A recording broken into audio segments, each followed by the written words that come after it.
Indépendance totale. 7h, 10h sur Radio Courtoisie, ligne droite, Corentin Périni. Bonjour Julien Rochdy. Bonjour.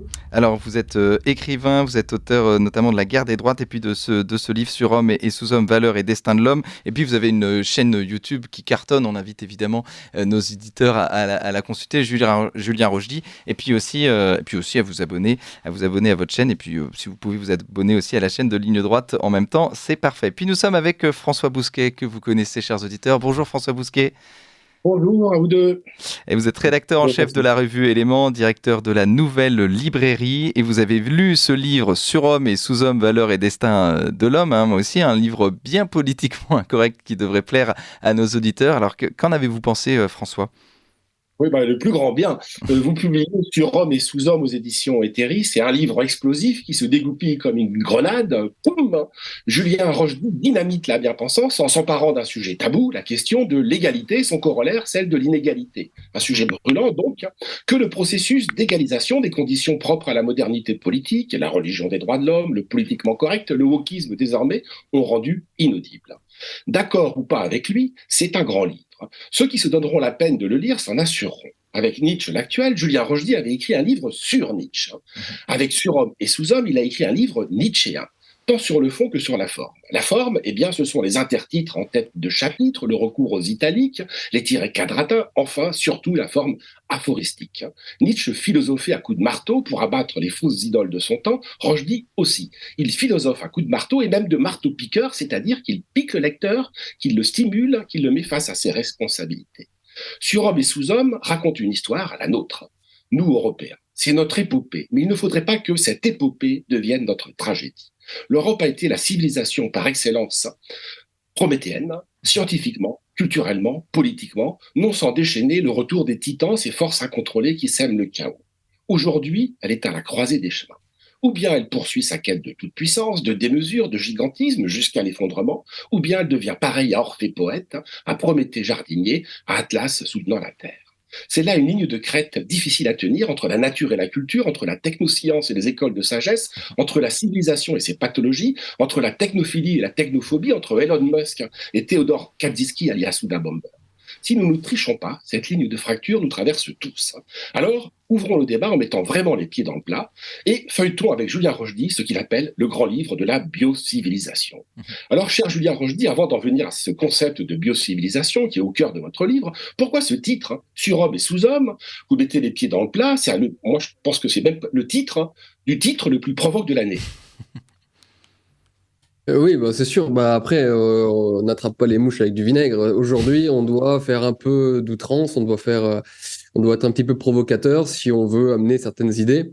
Malheureusement, c'est comme ça. En tout cas, pour des gens comme moi qui ne passent pas dans les médias mainstream, qui n'ont pas leurs entrées un peu partout.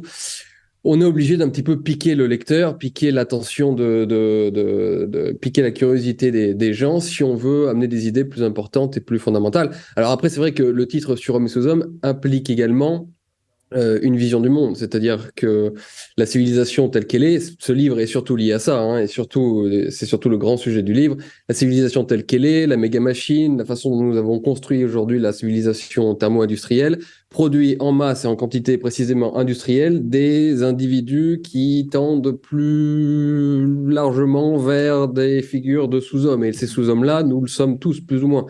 Donc, le problème, c'est que si la civilisation n'est constituée que de ce type d'individu, Homo babellus, le sous-homme, l'individu inférieur, puisque je commence par là dans le livre, par rappeler ce qui est supérieur et ce qui est inférieur, si nous tendons tous vers cela, si à la fin, le biocapital humain est dégradé à ce point que la civilisation n'est plus capable d'être soutenue, d'être maintenue, et la Terre avec elle, eh bien, tout cela courra droit à la catastrophe qui est devant nous. Donc, ce livre est un avertissement également.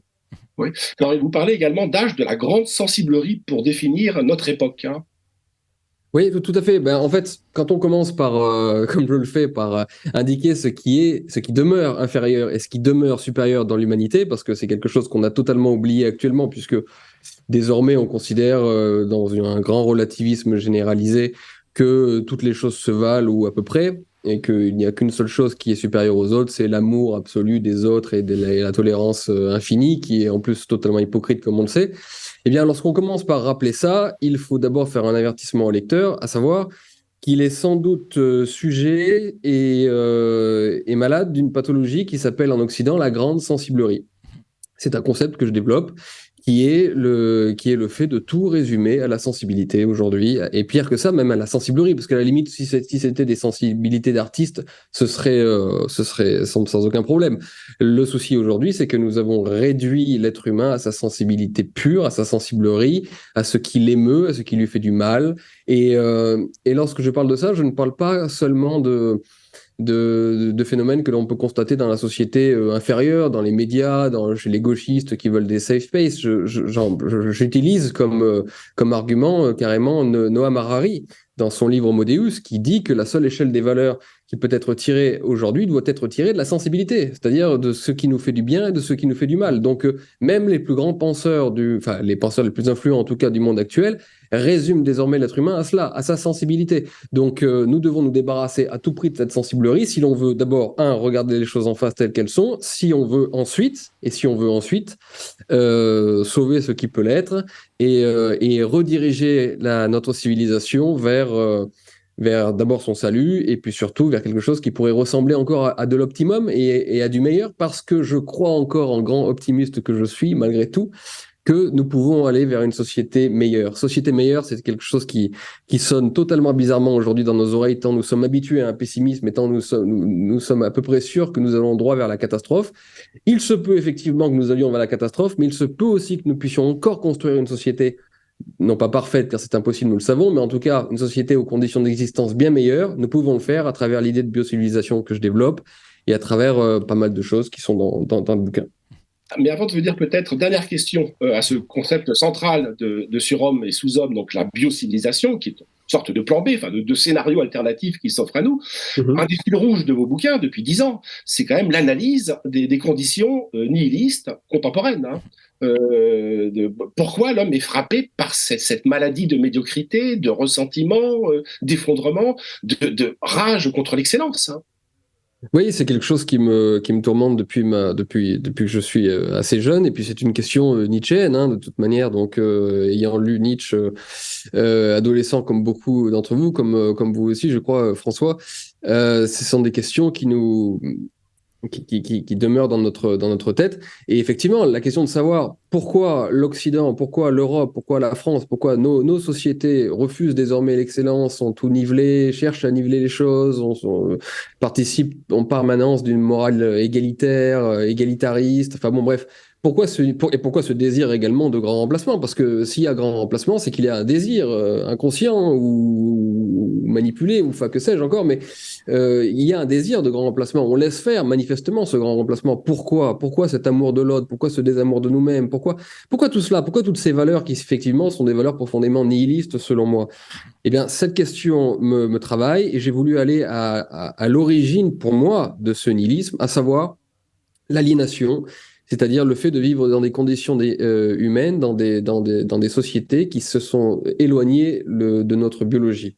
Et en fait, c'est toute l'histoire que je raconte notamment dans le 4e chapitre, Aliénation et nihilisme.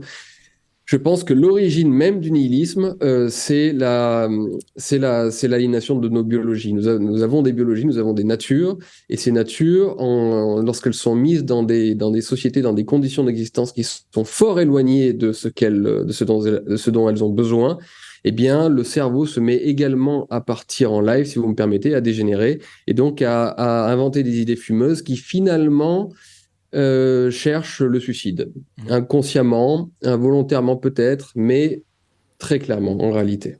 Donc il y a, Julien, pardon, François Bousquet, vous voulez y aller, François Bousquet? Alors je pose la question sur les sous-hommes, parce que donc vous avez parlé des surhommes, et il y a aussi donc les sous-hommes donc qui veulent donc se suicider, mais il y a les surhommes qui veulent vivre, et pour ça il faut qu'ils soient imprégnés donc de cet idéal aristocratique. Alors quel est cet idéal aristocratique selon vous, Julien Rochdy? Alors, l'idéal aristocratique, c'est avant tout une projection idéale. C'est-à-dire qu'en fait, comment vous vous définissez en tant qu'homme? Un homme, c'est un héritage, et c'est aussi un idéal, c'est un endroit où il veut aller. Et je pense même, j'ai tout un développement sur la création de l'intelligence. Je me pose la question de savoir d'où vient justement cette intelligence humaine, et je pense que cette intelligence est intimement liée à la capacité à créer des abstractions, c'est-à-dire à imaginer le but du chemin. C'est en fait en imaginant le gibier, en imaginant la proie, en imaginant la femme, en imaginant à chaque fois un idéal que l'on a pu trouver notre chemin en ce bas monde. Et d'ailleurs, tout l'art pariétal démontre cela, en fait. Les hommes préhistoriques dessinaient des proies au mur. Donc, en fait, l'intelligence est née toujours en fantasmant, en idéalisant quelque chose de supérieur. Et d'ailleurs, je pense même que la création de la religion est en partie liée à ce système d'idéalisation. C'est-à-dire qu'à force d'avoir idéalisé le but, on a fini par idéaliser quelque chose de supérieur qui s'appelle Dieu. Et donc, on a fini par le conceptualiser. Donc, je fais tout un lien entre l'intelligence et la capacité à créer un idéal. Et donc, en fait, nous cessons précisément d'être intelligents, nous cessons de vivre selon notre propre constitution idéale, lorsque nous cessons précisément d'avoir des idéaux, d'avoir des types supérieurs auxquels on veut ressembler. Donc un idéal aristocratique, c'est toujours d'avoir un but auquel on veut ressembler. Et aujourd'hui, le monde actuel, la société actuelle a établi un total lâcher-prise, c'est-à-dire que il n'établit plus rien de supérieur pour l'homme, il n'établit plus rien d'enviable, plus rien d'idéal, il n'y a plus d'idéaux à suivre. Nous nous laissons aller littéralement, tant à titre collectif qu'à titre individuel d'ailleurs. Nous ne savons pas vers quoi notre société doit aller. Bon, elle doit laisser faire la machine économique telle qu'elle est, et l'individu doit aussi se laisser faire et s'aimer tel qu'il est, c'est-à-dire qu'il n'a plus de but et de standards et de choses un peu supérieures vers lesquelles il doit aller. Donc, c'est ça l'idéal aristocratique. Alors, vous parlez de l'intelligence, on va en reparler, notamment ce déclin de l'intelligence en Occident, une capacité à créer un idéal. Alors, est-ce que cet idéal est en lien avec le réel ou pas? Mais vous dites, l'homme est un animal encore indéterminé, en tout cas, c'est ce que dit Nietzsche notamment. Qu'est-ce que ça veut dire exactement? Ça veut dire qu'on nous a expliqué pendant des années que l'homme naissait naturellement bon, qu'il était corrompu par la culture, mais en fait, finalement, non, l'homme est un animal indéterminé, c'est-à-dire que tu peux choisir d'être bon ou mauvais. Et que la culture donc, est un prolongement de la nature et non pas une déformation de la nature. Oui, en fait, c'est la thèse du livre, c'est que l'homme actuel est à la fois le résultat de la défaite de la culture et de la nature. C'est-à-dire que, comme je vous disais, il s'est éloigné de sa biologie, donc c'est une défaite de la nature en lui, et c'est également une défaite de la culture, et les deux sont liés. J'explique en quoi ce lien est obligatoire. C'est aussi une défaite de la culture, parce que qu'est-ce qu'une culture? C'est une façon de dresser l'homme. Et l'homme est un objet, et c'est un animal indéterminé. Donc un animal, c'est-à-dire qu'il a une nature, mais il est indéterminé parce qu'il a besoin d'être dressé. Et c'est là où je mets les pieds dans le plat, et je fais preuve d'un peu de politiquement incorrect, on va dire. Enfin, il n'y a pas qu'à cet endroit dans le livre, vous l'aurez sans doute vu. Mais effectivement, je cesse de considérer que l'homme est un être autonome par nature et qui doit l'être, que le but même de l'existence, c'est la liberté. Non, je pense que l'homme est de toute manière dressé, que c'est une chose qui est modelée par la culture, et la question de la culture est nécessairement liée à un projet aristocratique, parce que si vous cessez d'avoir une culture exigeante qui tend vers un idéal, justement, eh ben, vous rabaissez nécessairement les hommes et vous en faites tendanciellement des sous-hommes. Alors, avant de vous donner la parole, François Bousquet, je voulais revenir justement parce que, évidemment, dire l'homme est un animal qui doit être dressé, vous savez que c'est politiquement incorrect, Julien de Rochdy, de dire ça aujourd'hui. Est-ce qu'on ne peut pas dire plutôt que l'homme est un animal qui doit être élevé, c'est-à-dire être un élève, c'est-à-dire justement être élevé par ses pairs, par ses anciens, plus que dressé, c'est-à-dire que dressé, il y a un manque de liberté. C'est la même chose, vous savez, chez les Grecs, dans l'Antiquité, qui ont produit quand même des types humains absolument supérieurs et magnifiques qu'on continue d'admirer. Le terme éducation, alors en grec, là je ne l'ai plus, mais c'est dans le livre, est littéralement très proche de dresser. Donc en fait, utiliser le mot dressage, effectivement, c'est un petit peu provocateur, mais je pourrais parler de domestication, comme le fait Sloterdijk. D'ailleurs, en allemand, la traduction de domestication, c'est dressage aussi. Donc, en fait, qui dit éducation, qui dit élévation, qui dit dressage, dit à peu près la même chose. Seulement, j'aime bien le dire avec des mots un peu forts. Voilà. Mais parce que c'est pour rappeler que l'homme a besoin, à tout prix, il en a besoin, mais parce que ça fait partie de son essence. il a besoin de cette éducation élevée supérieure qui justement le rehausse. Et je vous dis, c'est pour ça qu'on est dans un monde de sous-hommes et de plus en plus de sous-hommes et qui construit, qui fabrique, qui dresse justement de plus en plus de sous-hommes en quantité industrielle. Et cela va détruire notre civilisation parce qu'on a cessé de penser en termes de dressage, d'éducation, d'élevage même. Allons au bout, j'en parle clairement, d'élevage de l'homme, encore une fois, vers un idéal supérieur. Alors, François Bousquet. Oui, c'est un vocabulaire zoologique. Vous mettez les pieds dans le plat. Il faut les mettre aussi de temps en temps dans le plat et pas que de temps en temps. Là, on a évoqué la dégradation des processus culturels. Hein. Je reviens à la nature. Hein. Pour vous, ce processus d'artificialisation de nos vies est très, très, très ancien. Vous le faites remonter très, très haut. L'homme s'est coupé de son corps, de sa physiologie, de son environnement. Oui, c'est une histoire que j'essaye de raconter. Alors, une histoire brève, bien sûr, parce que sinon, elle pourrait courir sur 46 volumes. Mais j'essaye de montrer l'histoire de l'homme à travers le concept d'aliénation de sa biologie. Donc, effectivement, je pars de l'idée que notre génétique, mais c'est pas une idée d'ailleurs, c'est une vérité stricte, notre biologie pure, notre ADN, notre génétique a été créée en des temps préhistoriques, lors du Paléolithique. Donc, en fait, l'optimum de l'environnement pour notre ADN, c'est un environnement paléolithique, donc celui des chasseurs-cueilleurs. Et d'ailleurs, ça se vérifie notamment dans les relations hommes-femmes. Si vous lisez mon livre « L'amour et la guerre », je pars justement de cette idée que nous sommes, grâce à la psychologie évolutionniste, j'ai appris cela, nous sommes à ce point fabriqués par le Paléolithique que le Paléolithique continue à parler à travers nous dans nos relations amoureuses et sexuelles. Bon. Donc notre génétique a été fabriquée dans cet univers-là, mais cette génétique a été tellement efficace qu'elle n'a cessé de transformer l'environnement, de sorte à ce que l'homme a dû déménager d'environnement en permanence et s'aliéner toujours plus par rapport à l'environnement pour lequel il était fait. Donc ça a pu produire, grâce aux compensations, ce que j'appelle les compensations civilisationnelles, ça a pu créer des choses magnifiques comme l'art. L'art est une compensation de la perte de la nature, typiquement. La religion est également une compensation de la perte de la nature.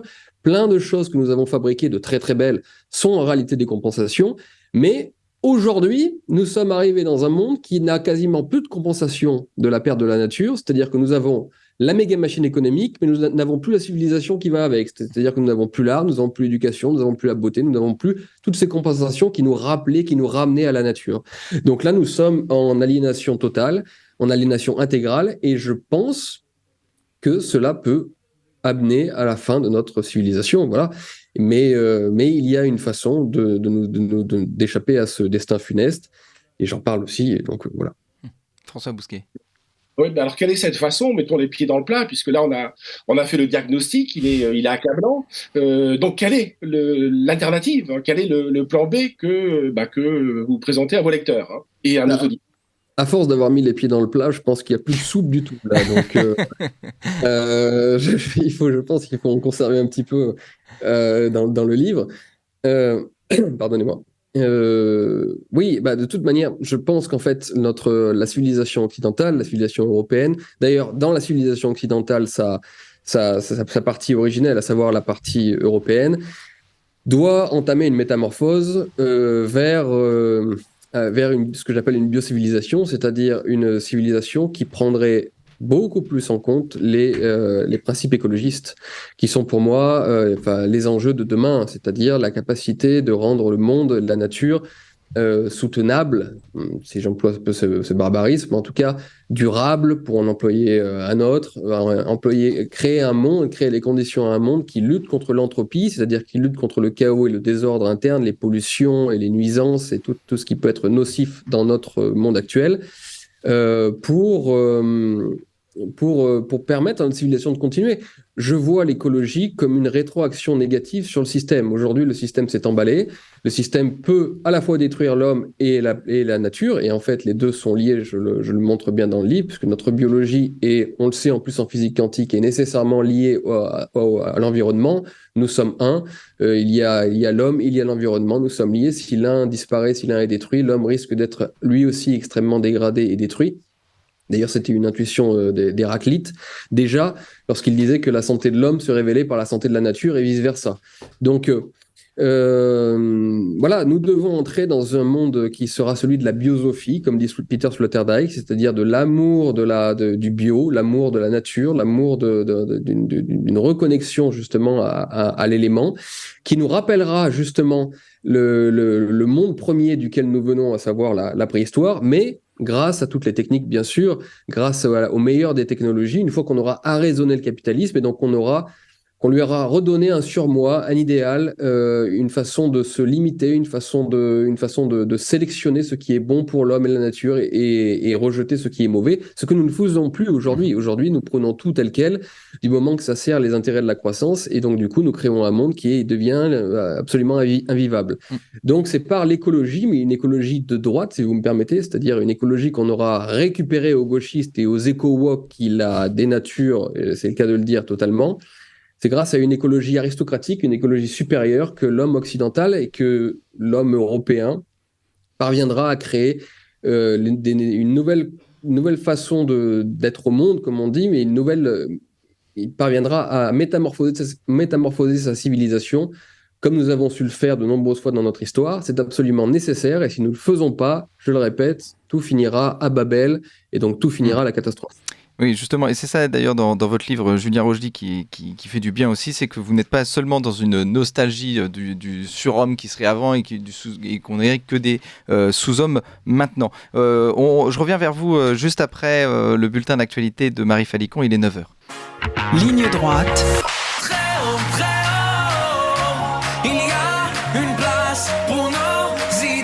Vue de haut.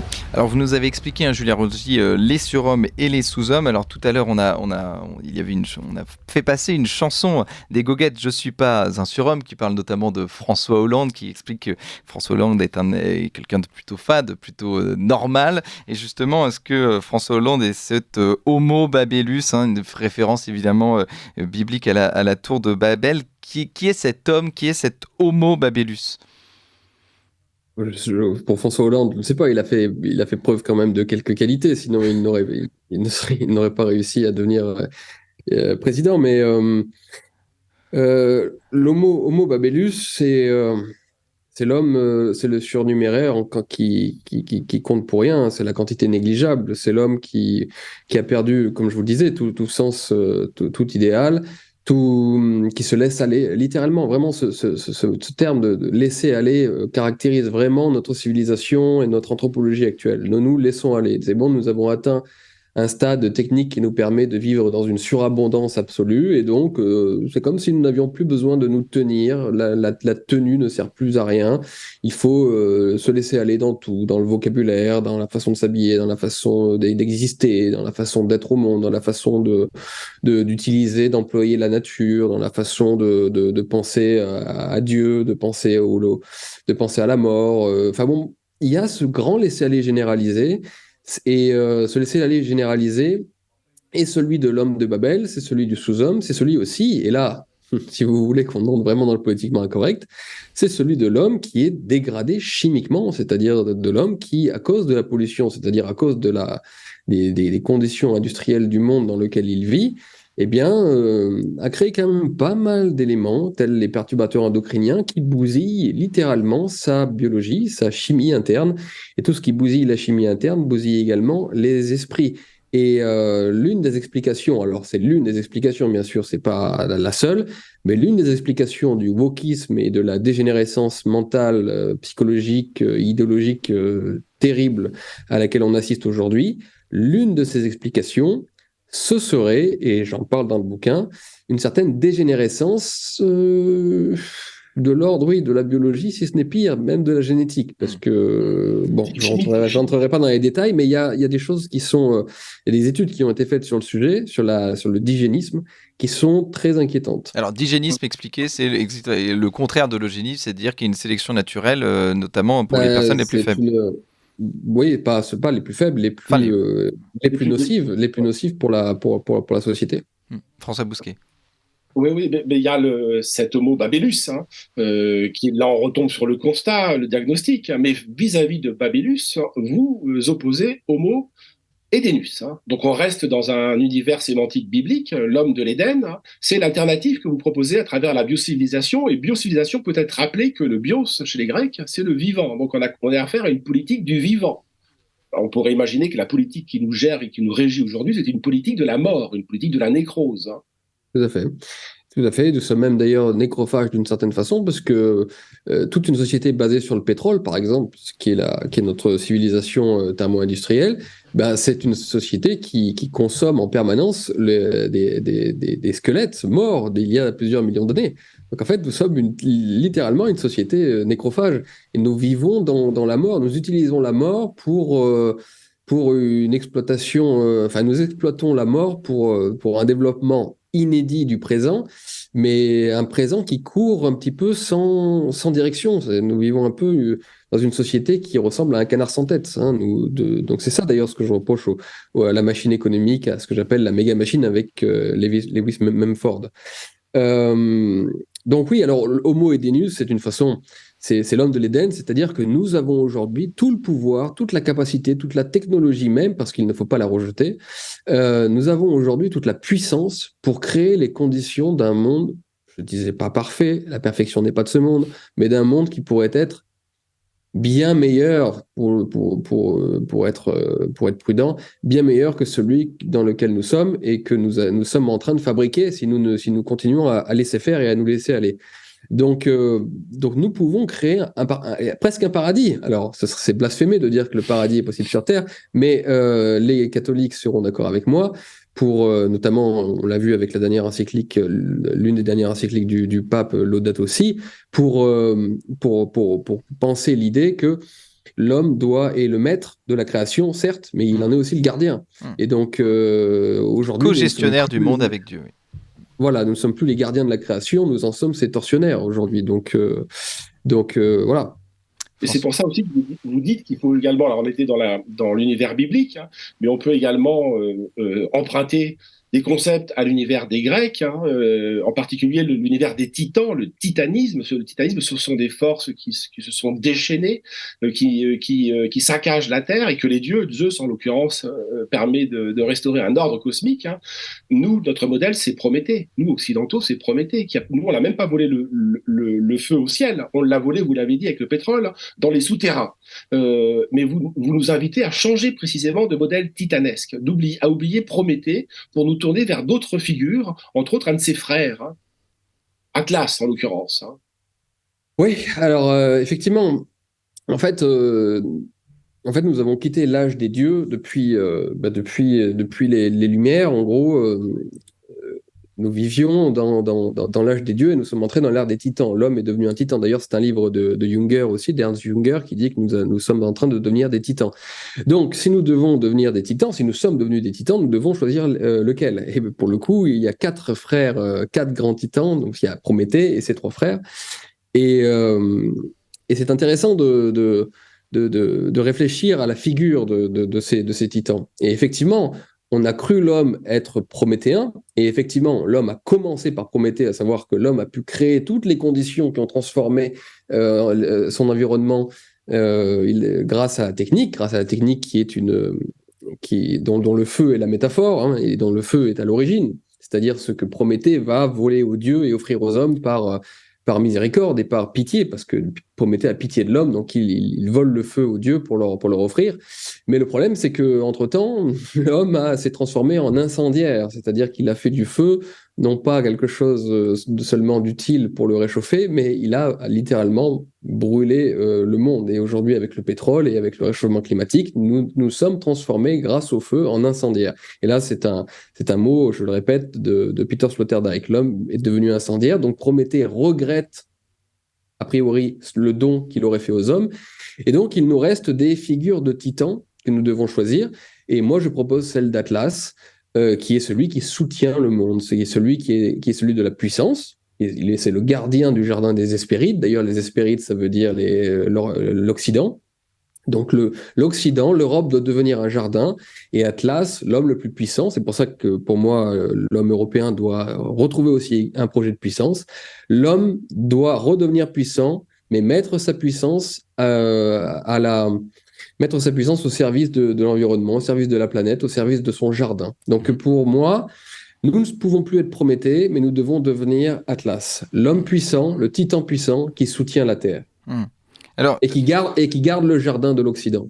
Si je puis me permettre, donc justement, donc Nietzsche, donc vous êtes nietzschéen, donc la force est une finalité. Pour le catholique, la force n'est pas une finalité, c'est un moyen à l'amour. Et justement, est-ce que la finalité de ce surhomme, justement, c'est d'être véritablement capable d'aimer pleinement, plus que justement seulement d'être fort par rapport aux autres, par rapport aux sous-hommes? Alors non, pour Nietzsche, la force n'est pas une finalité. Il parle de l'intérêt de la force, de l'intérêt de la puissance, bien sûr, mais il reste relativement flou sur l'utilisation de cette force.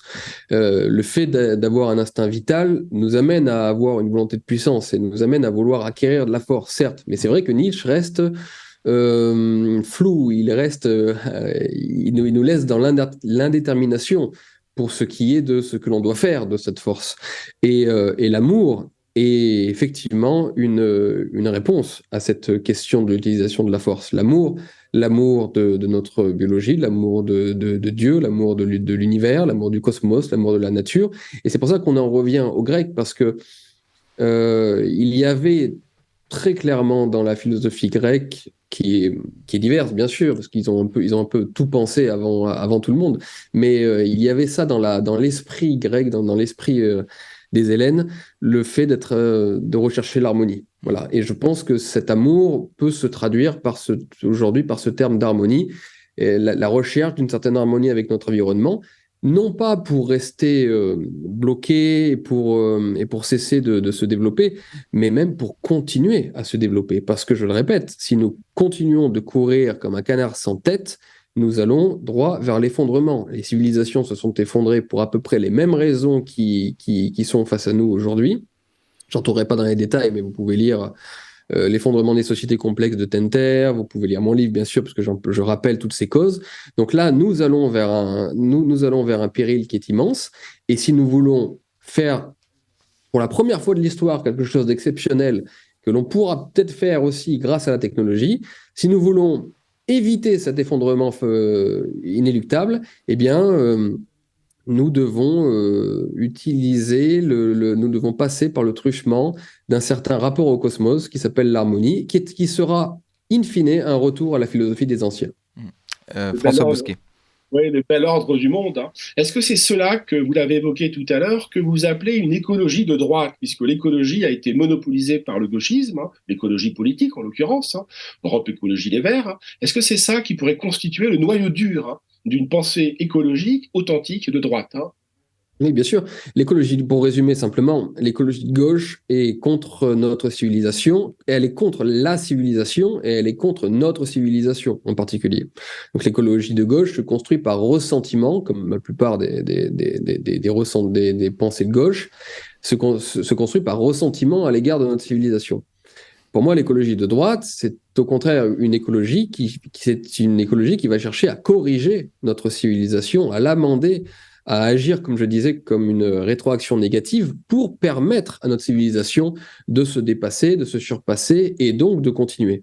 Donc le rapport à notre civilisation, le rapport à l'Europe, le rapport à l'Occident, le rapport à l'homme est tout à fait différent dans une écologie de droite que dans une écologie de gauche qui se paye en plus le luxe de nier la nature, qui est la biologie qui existe dans les êtres humains, tout en souhaitant protéger et sauver la nature qui existe en dehors des êtres humains, à l'extérieur de l'homme.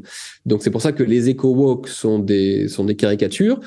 Je me demande même parfois si les écolos de gauche, les éco-woke d'Émeric Caron à Sandrine Rousseau, ne sont pas payés par les lobbies du pétrole et des grosses sociétés d'énergie fossile pour rendre l'écologie à ce point caricatural qu'ensuite les braves gens, les gens du quotidien, les gens de droite, eh bien, finissent par faire une équation entre ces stupidités et l'écologie, et donc finir par détester l'écologie. Je ne suis pas complotiste, mais parfois je me pose des questions, franchement. Et en plus, d'ailleurs, c'est déjà arrivé. On a vu notamment en Allemagne que les Verts étaient financés par Gazprom. Donc en plus, c'est un scandale qui avait déjà été éventé. Et parfois, je vous dis, alors là, je pousse un peu le trait, mais je me dis ça. Je me dis que si on voulait discréditer, décrédibiliser l'écologie, il faudrait plus de Sandrine Rousseau, il faudrait plus d'écologistes qui emmerdent les braves gens en allant s'asseoir sur les routes pour les empêcher de rouler alors qu'ils quittent leur travail pour rentrer chez eux, des écolos qui font de l'activisme parfois complètement stupide, notamment quand ils vont détruire les œuvres d'art dans les musées. Bon, moi je me dis que si j'étais le patron de Total ou le patron de Shell ou le patron de je ne sais quelle grosse entreprise d'énergie fossile, je financerais ces types-là parce que ces mecs-là décrédibilisent l'écologie et finalement nous amènent à un état totalement absurde et pour moi absolument terrible, qui est que la droite, qui est consubstantiellement liée à l'écologie, puisque c'est une idée de conservation et de vivre en harmonie avec le cosmos, finit par détester l'écologie à cause de tous ces débiles. Oui. Donc, un réflexe pavlovien, oui, classique, parfois de la droite. Merci Julien Rougis. Alors, évidemment, on peut pas aborder tous les thèmes de votre livre. On a dit qu'il mettait les pieds dans le plat. Je crois qu'on a utilisé 3-4 fois l'expression, mais c'est vraiment ça. Ce livre politiquement incorrect, Surhomme et Sous-Homme, aux éditions Eteri. Voilà, on n'a pas pu parler de tout. Alors moi, je suis quand même sur le dressage. Voilà, je vous rappelle Nietzsche quand même. L'homme est un animal capable de faire des promesses. Est-ce qu'un cochon peut faire des promesses? Est-ce qu'une vache peut faire des promesses si elle est élevée? Voilà. Je pense qu'il y a une éducation, mais on pourra en reparler. Et je vous promets, en nietzschéen catholique quand même. Justement, ce livre est une promesse. Et l'homme ne fait plus de promesses. Nous devons en refaire. On doit refaire des promesses. Merci à vous. Et puis merci aussi à vous, François Bousquet. Je rappelle, vous êtes donc rédacteur en chef de la revue Éléments. À mercredi prochain.